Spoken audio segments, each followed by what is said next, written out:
Celtics Talk podcast is presented by 24autogroup.com. 11 locations across New England. What's up, everybody? Postgame Pod is back. And this is my first postgame pod in this new room. So if you're watching on YouTube, super excited that we have this facility now. You get to, before I'd be in a little editing bay here at the station, and I'd just be screaming into the void. But now, got our own comfy space. I got Larry Legend over here behind me, and we'll be bringing guests in throughout the regular season to sort of talk about the night that was. This one coming to you after the Celtics take down the Toronto Raptors, 115-111. Celtics improving to 4-0 in the preseason.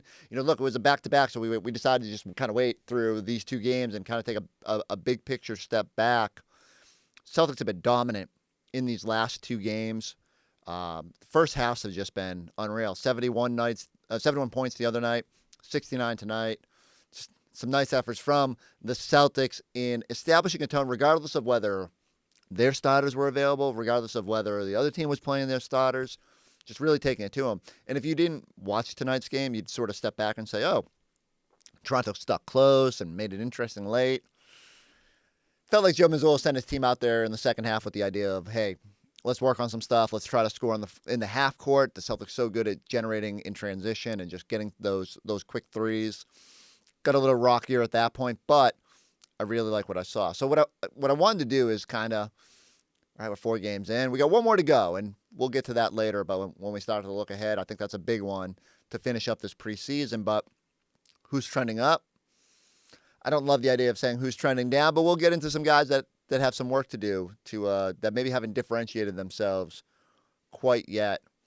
And I start with one of the heroes tonight, Jordan Walsh, who I think if I had to pick one guy who's been the surprise of the preseason so far, it would be Jordan Walsh. I knew coming in that he would have an opportunity to sort of show that we didn't get the full display of what Jordan Walsh is capable last season. But you think back to the summer, Jordan struggled at Summer League. It was 0 for July for the start of that Vegas experience. Kind of caught himself at the finish line, got going a little bit, but just not his finest effort. And you're thinking, man, didn't have a real role last year on that championship team, played very sparingly. You know, he's just a guy who even now at 20 would be spending a lot of time in Maine this season. And through 4 preseason games, feels like it's a different player, someone who's much more comfortable, much more processing the game at a speed. Like, it's not coming at him fast like it was last year. The 3-point shot looks different. I know we spent a lot of time obsessing about Jason Tatum's mechanics and if that shot's more fluid, but Jordan Walsh is shooting that thing really confidently. It looks good, and you can see the seeds of a 3-and-D player, someone who can really help this roster long term and maybe even help this team this year. I think if I had to say who I think is sort of positioned themselves best to take those O'Shea minutes, we keep saying the O'Shea Brissett, 700-ish minutes last year. I think Jordan Walsh has got a chance to carve into some of those. And we'll see. You know, we're not going to pass judgment after 4 games on guys like Baylor Shireman, even Jaden Springer. But I do think that Jordan has separated himself with the way he's played and his ability to impact the game at both ends of the court. Really excited about what Jordan Walsh has shown and sort of tops that up list for me. Number 2 on my list, Lonnie Walker. Abu Dhabi, first chance for him to sort of jump into this thing. 0 for 6. Played, I think, only 22 minutes over those 2 games. And I'm thinking, man, Lonnie's just not distinguishing himself with a chance here, and he needs to, because if the Celtics were going to even consider carrying a 15th player, that you felt like he really had to kick down the door. Well, things shift back to America, and these 2 games here at TD Garden, Lonnie was fantastic. Showed really the full toolbox of what he can do. Like, not only is it just the scoring potential and the 3-point shooting and all that is great. 9 assists, I think, in that game against Philadelphia. Come back tonight, and he's just kind of everywhere. Goes back in for a second stint with that supporting group. Even if it is ultimately that Lonnie Walker ends up in Maine, and you know we've spent a lot of time on our programs about this, so I'll ramble about it again in this space. He's on the Exhibit 10. There's a non-guaranteed contract. He's essentially fighting for a spot. The Celtics, because of the fact that they probably want some versatility with the roster, they carried 14 players for much of last year, and because of the prohibitive nature of the salary cap and the luxury tax they're going to pay, are unlikely to fill that 15th spot. The hard part is that even if they really, really like Lonnie Walker and just want to try to get him through to Maine, you waive him at the end of training camp. He can go to Maine as an affiliated player. Maybe roster situation changes as we get into the season, and there's an opportunity for Lonnie to rejoin the Celtics at some point. I would say that's like probably his most likely pathway to being on this roster, and trying to be part of the championship quest to repeat. But I think out the gates, it's hard to envision. Like, even at a $2 million minimum salary, you start thinking about the tax, 4.5 times over the money. You're talking about a $10 million debt to carry him on a team that isn't going to go 15 deep on most nights, although I guess if they're blowing teams out, maybe they will. But I do like what Lonnie has shown. I think it's jarring to me that there's no space in a 450, 480 player league for a Lonnie Walker. I think even if we'll see how it all plays out, and even if he ends up in Maine, I think there's going to be an opportunity for him somewhere in the NBA this season. We'll see if it's the Celtics that ultimately give him that NBA opportunity at some point during this journey. The other guy I have on my up list, and I have it on for tonight, Luke Cornett being a big enough star through the first part of the preseason slate that he got the night off. Like, Scal joked during the broadcast, has there ever been a time when Luke Cornett got a night off in the NBA? You think about even elite role players, they're the guys that are always kind of thrown back out there. Payton Pritchard tonight. Like, Payton Pritchard and Sam Hauser probably could have taken the night off when you're not playing your top six and no Xavier Tillman and no Luke Cornett. But those guys are out there because first off, because guys like Payton Pritchard are hoopers and they want to be out there and they want to be great and they continue to have a great preseason. But I like that Luke has earned that respect, that he's played a lot of minutes to start this preseason. He's looked good with that starting group and was rewarded by, showed him on the sideline, part of the second half, just sprawled out, enjoying the game. So good on Luke for coming back. This is the bigger picture thing to me is he came back on a minimum contract this season. Him and Tillman both. I've got to feel like, I know we just got done talking about how is it that Lonnie Walker didn't have a bigger market. I'm stunned that no team out there was willing to give Luke, and I'm guessing there were teams that would have been willing to do it, but not enough to at least sway him from wanting to be in Boston and be part of this championship experience again. Maybe my mind flashes to Luke on the duck boat and how much fun he had there, especially knowing he was going to have a pretty robust role with KP sideline to start the year. It probably everything lined up nicely for Luke to come back here and be part of this.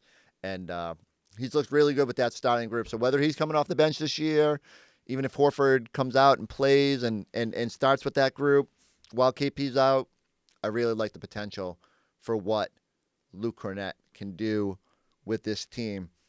So a couple of the guys that, I'm still a little bit mixed on coming through 4 games. We'll see how the Celtics play that finale up there in Toronto. But, rookie Baylor Shireman, I guess I'm not surprised. Like, rough start in Abu Dhabi, settled down definitely in the aftermath. It's just going to take time for him to kind of figure out his role and understand, when he just needs to be catch-and-shoot guy, how he can impact the game in other ways.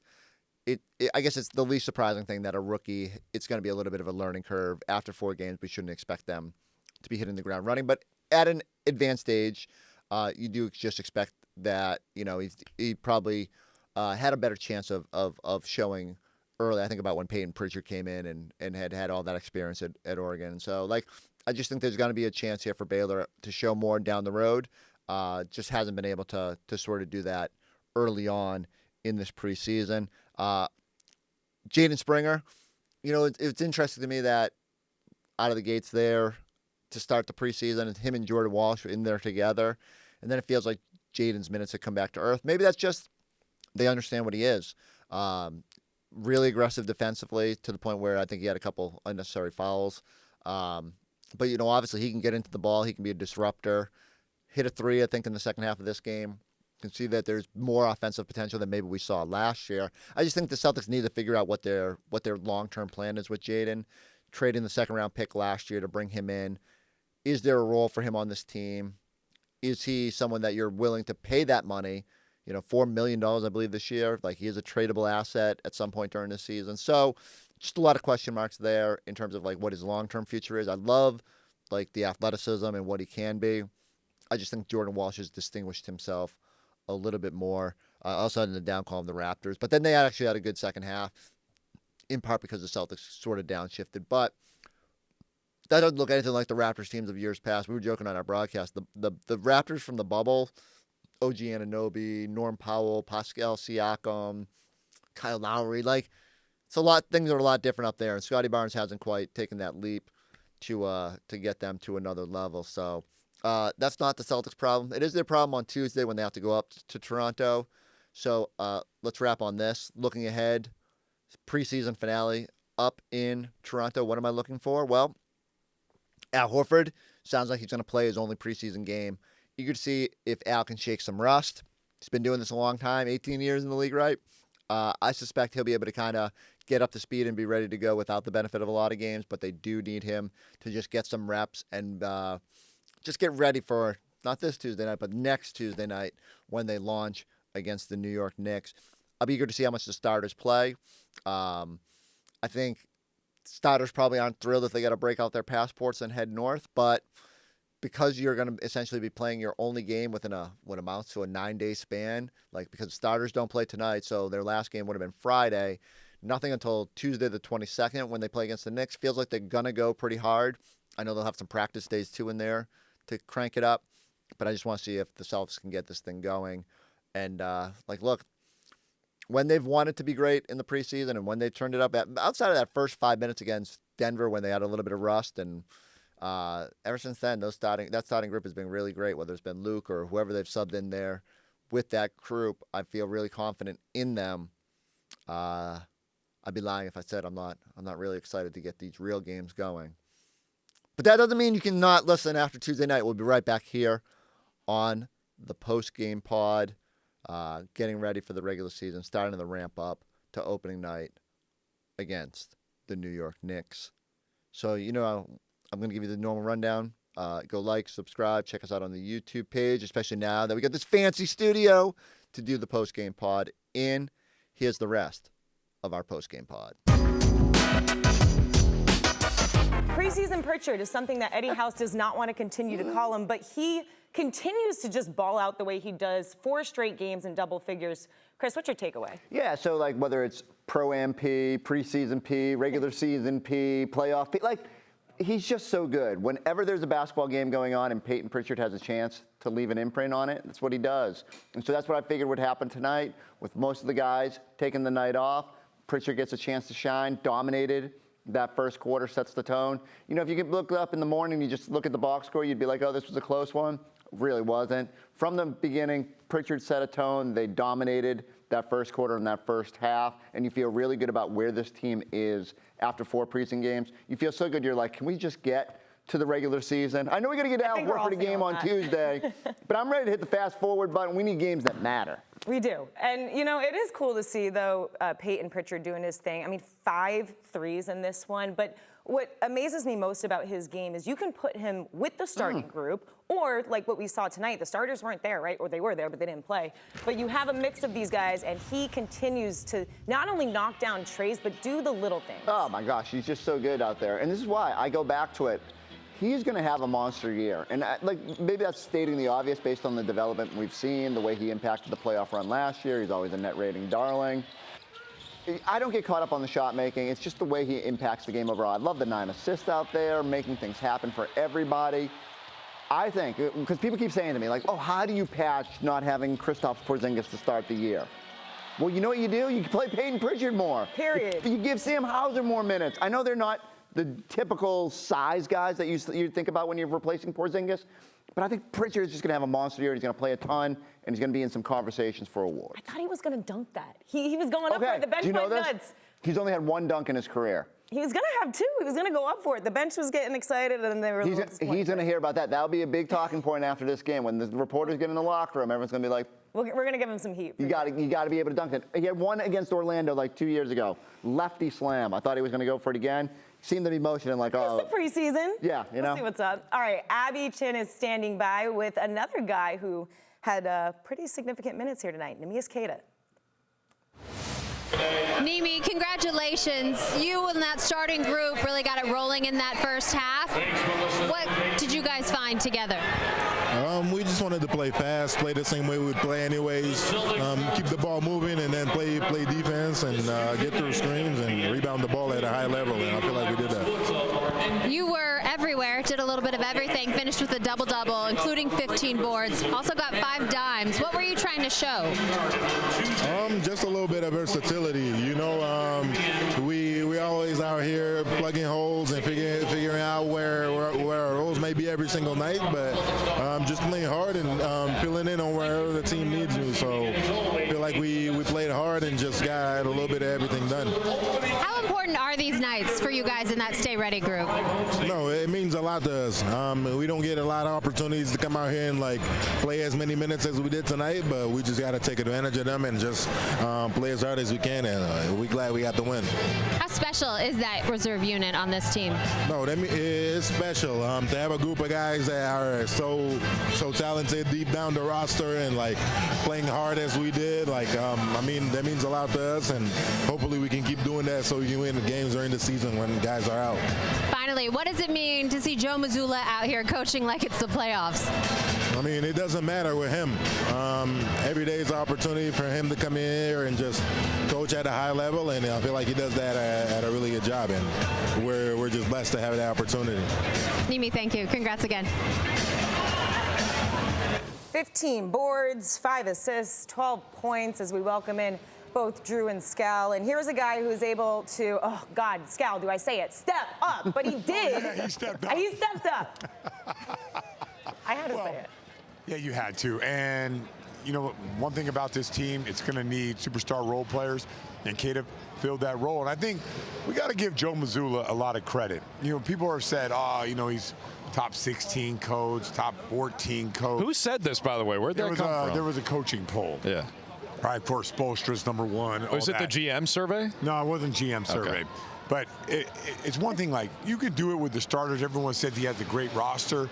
The guy, the way that he plays, the way that they move the ball, almost 30 assists, and I think they would have like blown past that if they would have played fast. But, you know, everything that he has done, they have groomed each guy into becoming a star in their role. And I think we saw it last night with the bigs, and tonight we saw it with Queta.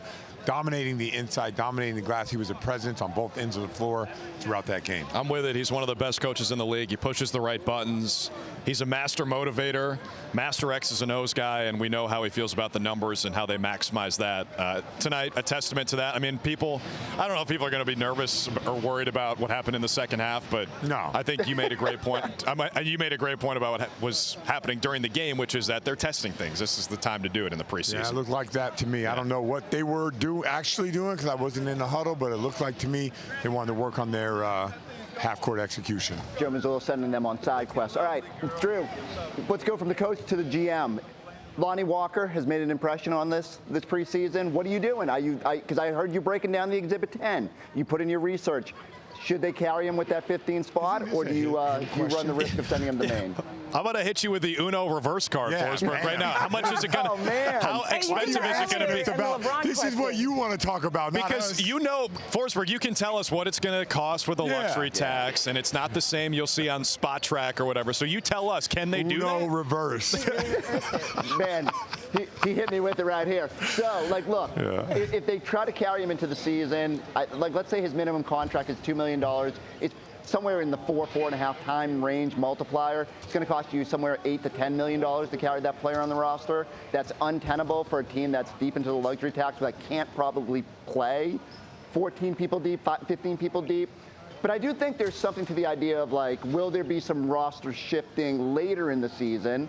You know, we'll see what happens with guys. Jaden Springer, we can talk about if he made an impression this preseason. But, like, there could be some shuffling that opens up a spot for Lonnie Walker further down the road. I wonder if his first step, though, is to go to Maine after the preseason and just sort of wait till there's some shifting. Payton, when you're in a situation like this where most of the regulars aren't playing, I know it's an opportunity for you guys to get some run, but how much do you get out of it when you're not playing in a situation that you're typically going to play in during the regular season, when you are going to be on the floor with at least a few of those guys? So you're asking, like, how's it different? Well, yeah, like what do you take from a game like this where it's not a typical situation that you're going to see in the regular season? Well, injuries happen and opportunities can arise, and I take advantage of times like this. So when a moment like that does come, not saying I hope it does, but if it does, I hope to not, take a step back. Like, our team doesn't take a step back. Some of us can carry the torch with that. Obviously, we're a very deep team, and that's what makes us very, very good. So I think all of us need to take advantage of these situations, just because this is how you keep growing your game and showing, the world that, like, a lot of us are capable of taking that next step and doing that, but also accepting the role that our team needs and doing the best at that to help us. Payton, you were scoring pretty quick there in the first half, and you've kind of built that reputation that you can get hot in a hurry. Talk us through, what is it like when you notice you're in that flow state? Like, what thoughts are you having, and how do you continue that hot streak? I mean, honestly, I didn't feel like I was in a flow state. I just was playing basketball in the end of the day. So I feel like if I'm in a hot streak, I probably wouldn't even miss. It'd be like 10 in a row. I ended up I missed like 6 threes. So I don't know, that's like 45%. So it's not like that impressive. So I've definitely had better moments, but I did enjoy the fact that, like I've said this before, I was taking what the defense gave me, hitting the three. I got to the rim one time, and then hitting guys for also threes and finishing at the rim. You mentioned sort of getting the chance in these games to show that, you're capable of more, but also understanding the role. How do you balance that internally? Like, going from a game like this where the ball's in your hand a lot versus playing the role that you would play when the other guys are in the game. Like, how do you stay motivated to improve individually while also understanding, like, what your role in the team is? I feel like it's very easy. I have big dreams for myself, and people want to put limits, and I put no limit on myself. But I also have an understanding what's in front of me, and that we have a tremendous team that could do, win another championship. And at the end of the day, I'm a winner, and I want to do whatever it takes to help the team win. So I'm not going to sit up here and say, oh, I deserve more. Like, we just won a championship. I'm going to go and do my role the best I can. And like I said, if there's an injury or anything, I want to be able to step up in those moments and help the team win another one. I think you just said you would consider hitting 10 threes in a row to be a hot streak? Or 10 shots. Okay. 10 Either way, that'd be pretty unbelievable. So for sure. What's your standard of good for you? What do you consider to be, like, I'm actually doing well versus, like, continuing to chase greatness? Doing well for me is I don't like to, like, just look at it as one game at a time. Like, for me, doing well is like a stretch, a 10-game stretch of just playing great basketball, defensively, offensively. Like, I can go and have a game, but then, the next game, what do? Like, do I have 3 points the next game? Like, that's not greatness. Greatness is doing it every night, back to back. And so that's what I'm striving for, is to, finding ways to affect the game defensively and offensively, just being better this year and not having bad nights. Limit those. Like, in your role, since you're not usually taking 20 shots a game, like, it's hard to consistently hit a ton of shots. So how have you found being able to chase that while, like, being realistic in the role that you have? I feel like it's just like you said, I'm probably not going to get 20 shots a night. It could be 5, it could be 7, maybe 10, but it's being efficient in those. It's, the stat line could look like 8, 5, and 5, and that really could affect the game. So doing that on a nightly basis and but at the end of the day, just being part of winning. And if I can look at the game and just know I impacted that game and I made a difference, then that's greatness. hey, this is not really about you. Your role is pretty much set. But you got guys, you talk about depth. You know, Lonnie just dropped 20 tonight. He doesn't even have a locker. You know, you got a bunch of guys that can score and do a lot of things. How do you manage expectations? I mean, you're one of the leaders in there too. Like, how do you manage everybody's expectations? Like, you're all capable of doing X, Y, and Z, but you are not. You just said some nights you're going to get 5 shots, but we know what you're capable of. How do you manage those expectations of like what I need to do versus what I can do? And the day just goes to like sacrifice. And I talk to guys all the time, like, don't become robotic in your role. Like, always, every day, I take to myself, like, I'm trying to get better and better and better. But when that role is asked, you just do the best of it, knowing that you can do more, but you show up, you rebound, you hustle, knowing that, you know, we have unbelievable players, Jason, Jalen, like, these guys are proven. So none of us are going to be asked to just have the ball in our hands. You got to be asked to show how you can affect the games in other ways. And but that just still means, though, on the off days and everything, you're improving your game. You're adding things all the time. And you just never know when your moment comes. So I tell people all the time, like, you know, you got to be ready when that time comes.